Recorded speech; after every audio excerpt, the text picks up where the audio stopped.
Well, I went in. I really had just finished kind of the dog walk story of my life, parts 1 and 2. It took me 2 parts because I've said before, this technology shit is new to me. There's a way that I can make these videos on the phone longer. I just haven't done it yet because I keep planning on going and buying a new camera. Said 100 times how the house got burglarized, the camera got taken, blah blah blah. Anyway, as I went in, my girlfriend calls me like as I was done, and she goes, "What are you doing?" I said, "Well, I actually finished a YouTube video." And she said, "Well, what are you ranting about today?" I said, "Actually, I was kind of telling them, the story of, how I got into bodybuilding, how you and I met, a little bit about my debt collecting days, and motorcycles and cars and this and that." And she goes, "Well, shit," she goes, "You got to go tell them the rest of the fucking story. You can't just leave people hanging." So, anyway, we talked for like 5 minutes, and I thought, I guess she's right. Because at the end, I said, I'll tell you guys, stories about fucking, not fucking, but like no parties at Charlie Sheen's and Dennis Rodman's in Malibu, and just really kind of living the life when I first got to Southern California, especially when I got around the adult film industry and these characters. And one of the things that she wanted me to tell you, one of the stories that she thinks is really funny, and I guess it is. You guys know what AVN is, and it's the Adult Video Nation, I think. But they hold the big award show in Las Vegas. It's like the Golden Globes or whatever, or the Emmys for porn.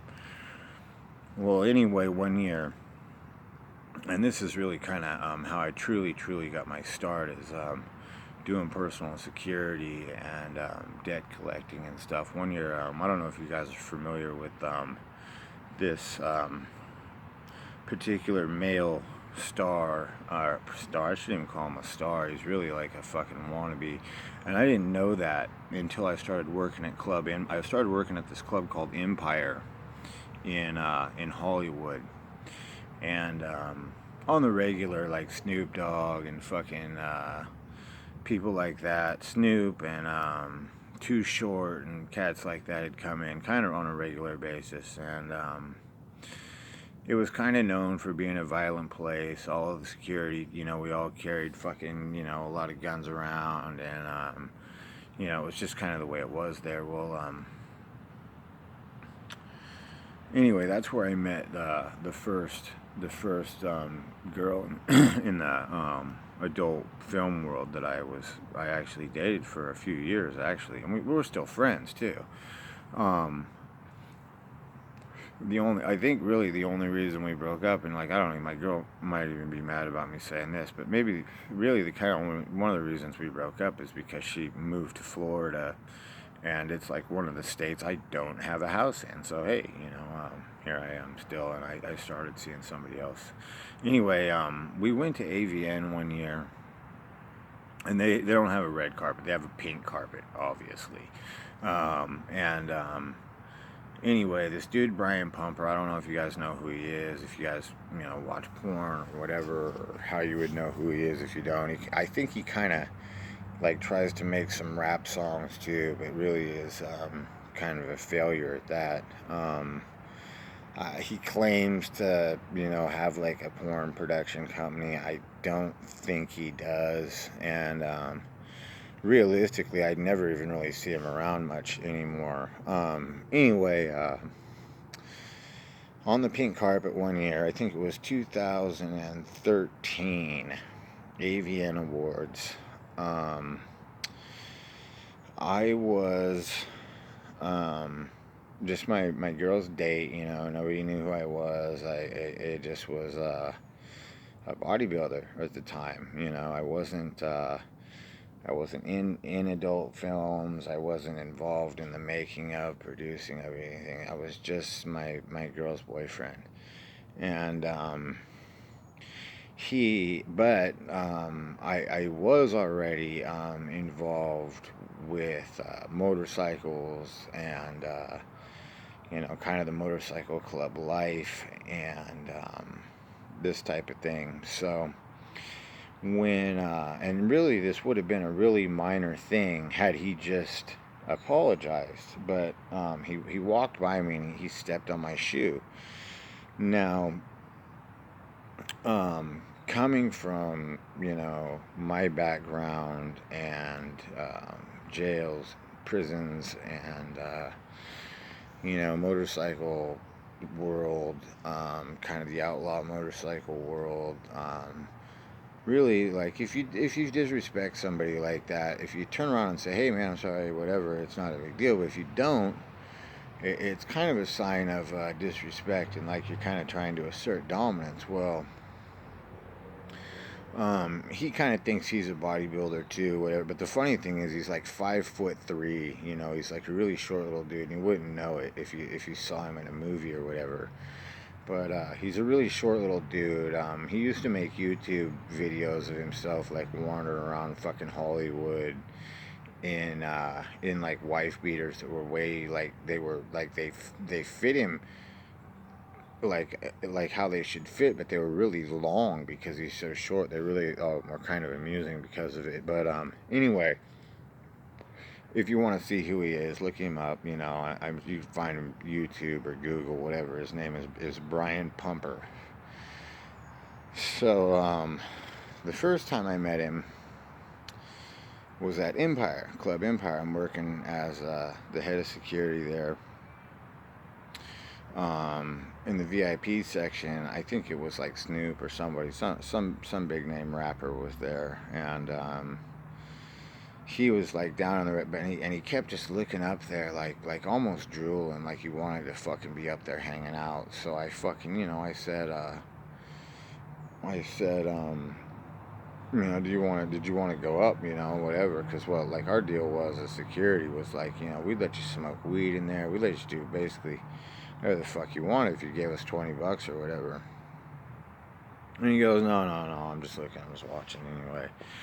And then we ran into each other again a few more times when I started dating the girl that I was with first. And I don't say her name, kind of for the same reason I don't say my buddy's name that passed.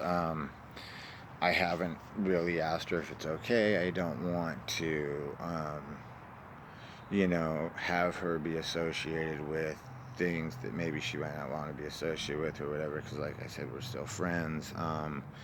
Obviously, anybody that was there or saw it will know exactly who she is. But anyway, pink carpet, 2013, he steps on my shoe, doesn't say fucking excuse me, doesn't say sorry. Anyway, I give him a shove. He turns around, starts running his mouth, and I fucking drop him right there in front of the fucking paparazzi, in front of the cameras, right there on the fucking pink carpet. I just fucking drop his ass. And I fucking, in my world, you don't just fucking drop somebody. You keep beating the shit out of them.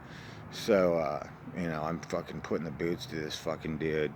And a whole bunch of AVN security ended up breaking this. Well, not breaking it up. They weren't to break up. He was getting his fucking ass mauled. And, they pull me off. And they all kind of laugh. And they all kind of think it's funny. I guess he was kind of a joke to everybody. But, anyway, because of that, at the time, I was living with another really good friend of mine in the Southern California area named Paul. And he knew a lot of people because he used to be kind of a big deal down there in kind of the in kind of the darker side of the world, the underbelly or whatever you want to call it. He used to sell a lot of illicit things and such, and the reason I'll say that is because he doesn't do it anymore. He's cleaned up his act. He actually owns 2 or 3 sober living homes and like a recovery center and stuff. He's doing really well for himself. Anyway, but at the time I was living with him, he knew a lot of people. And somebody, I can't even remember who the first person was I worked for, but he comes home one day and he goes, hey, so-and-so saw this, this little blurb on TMZ of you fucking, putting the boots to this fucking guy at AVN, and then he saw you with me in the car the other day. He goes, he didn't really realize how big you were, and he's been looking for as Paul put it, a bodyguard. I like to say personal security, because when I say the word bodyguard, it just sounds, something about it just sounds like, I don't know, it just doesn't sound right to me. I am never a bodyguard. I work personal security. So he goes, he's been looking for a bodyguard, and he wants to know if you're interested in the job. And naturally, I fucking say what anybody says when posed with any type of job type of, money related thing like that. I said, well, what does he want to pay me? You know what I mean? Like, sure, I'm interested, but I'm not going to do it for fucking, pocket change. So, anyway, he calls the dude up, and he gives me the phone. He talks for a minute. He gives me the phone. Me and this guy start talking, and he goes, I'll pay you $2,500 a week, and all your expenses. So meaning, like, if he goes out to eat, like, you'll pay for my food, this type of, stuff like that. So I go, all right, well, that's a pretty good deal for just fucking hanging out with somebody, really, because, like, a lot of people don't really need personal security. It's kind of like a show for them, like almost like a show of dominance or fucking alpha personality or something. Like, look at me, I'm such a big deal, I have a fucking personal security or whatever.